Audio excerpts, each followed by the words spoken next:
The day after Halloween, the world seemed different. The air, still thick with the crisp scent of autumn, had turned strangely sweet, like sugar that coated the back of your throat.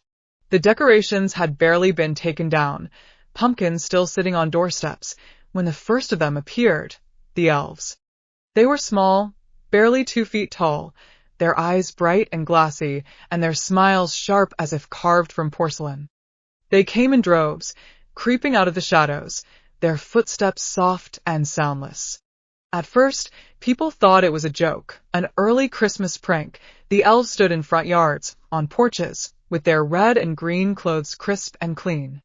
They looked harmless, almost comical, but something about their eyes was wrong. Their eyes never blinked, and their smiles never faded.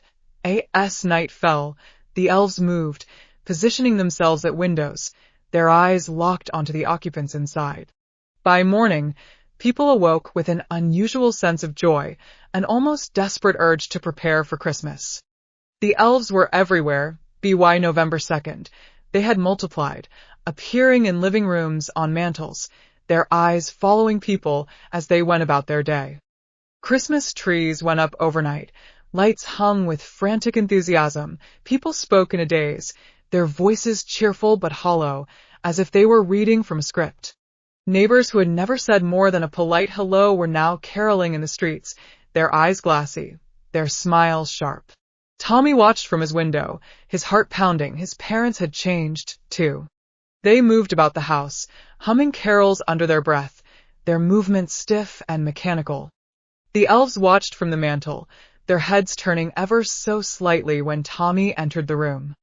He tried to tell his friends at school, but they only smiled, their eyes vacant, their desks covered in red and green crafts.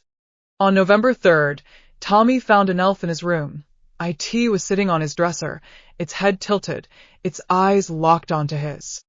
He backed away, his breath hitching in his throat, but the elf only smiled, its porcelain face cracking at the edges, its glassy eyes glinting in the dim light. That night, the whispers began, soft, insistent, echoing through the house. It's time to celebrate. It's time to be merry. Tommy covered his ears, squeezing his eyes shut, but the whispers grew louder, the voices overlapping until they filled his mind. He could hear his parents in the living room, their voices joining in, repeating the words, their smiles never faltering. The elves moved closer, their small bodies casting long, twisted shadows on the walls. By November 5th, the entire town was in full swing, lights, wreaths, songs, everyone wore red and green, their eyes empty, their laughter too loud, too forced. Tommy knew he had to leave. He packed a bag, moving quietly through the house, the whispers still echoing in his ears. As he reached the front door, he froze. The elves were there, blocking his path, their eyes dark, their smiles gone. They moved closer, their heads tilting in unison, their voices a low hiss. It's time to join us, Tommy. It's time to celebrate forever. Tommy turned, running through the house, his heart pounding, but the walls seemed to close in, the lights growing brighter, blinding. He stumbled into the living room, the Christmas tree looming over him, the ornaments twisting, the shadows of the elves dancing across the walls. His parents stood by the tree, their eyes empty, their hands outstretched. Join us, Tommy, they whispered, their voices blending with the chorus of elves. The last thing Tommy saw was the elves, their faces cracking, their eyes glinting, as they closed in. The world around him fading into a blur of red and green, the whispers drowning out his screams.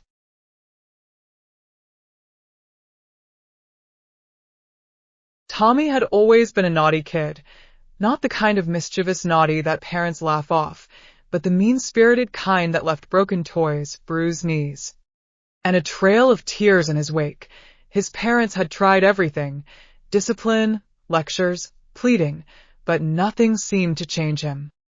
As Christmas approached, Tommy only grew worse, his mischief turning darker as he took delight in ruining the holiday for others. It was Christmas Eve when things changed.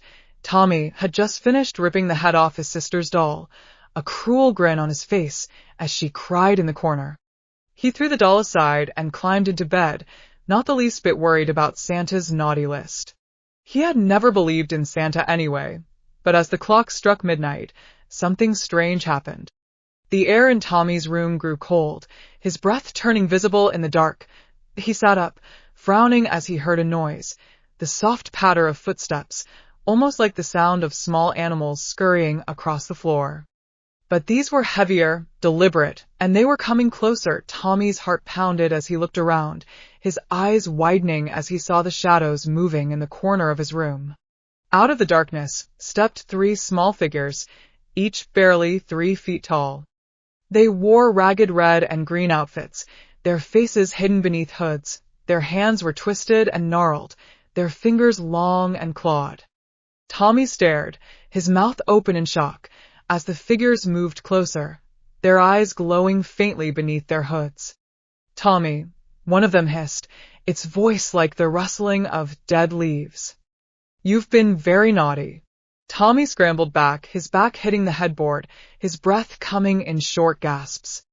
Who are you?" he stammered. The elves grinned, their teeth sharp and yellow, their eyes glinting with malice.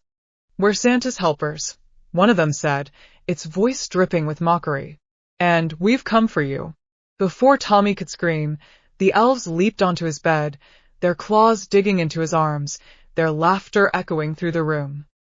The air grew colder still, the darkness closing in around him as the elves pulled him from his bed. Their strength far greater than their small size suggested. Tommy struggled, his heart pounding, but it was no use. The elves dragged him toward the window, which had somehow swung open, the cold night air rushing in. "No, let me go!" Tommy screamed, his voice breaking, but the elves only laughed, their voices high and cruel. They pulled him through the window, out into the snow-covered yard. Tommy's bare feet sank into the snow, the cold biting into his skin, but the elves gave him no time to react. They dragged him across the yard, toward the dark woods that bordered his house. The trees loomed above them, their branches like skeletal fingers against the night sky. The elves moved quickly, their laughter echoing through the silent woods as they pulled Tommy deeper and deeper. The light from his house growing distant, then disappearing entirely. The ground beneath him seemed to shift, the snow turning to ice, the trees twisting into dark shapes that seemed to move, to watch.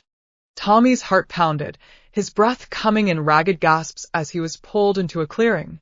In the center of the clearing stood a large sleigh, but it was nothing like the cheerful image he had seen on Christmas cards. It was black, twisted, the wood splintered and cracked, the reins made of chains that clinked softly in the cold air. The reindeer were monstrous, their eyes glowing red, their antlers jagged and sharp. The elves threw Tommy into the sleigh, their grins never fading as they climbed in after him. "Santa has special plans for naughty children like you," one of them whispered, its face inches from Tommy's. Tommy shivered, tears streaming down his face as the sleigh lurched forward, the reindeer rearing up, their breath steaming in the cold air. As the sleigh took off, Tommy looked back, the world below growing smaller and smaller. He could see his house, the warm glow of the Christmas lights, and for the first time, he wished he had been good, wished he had listened. But it was too late now. The elves laughed, their voices echoing through the night as they carried him away into the darkness, to a place from which he knew he would never return.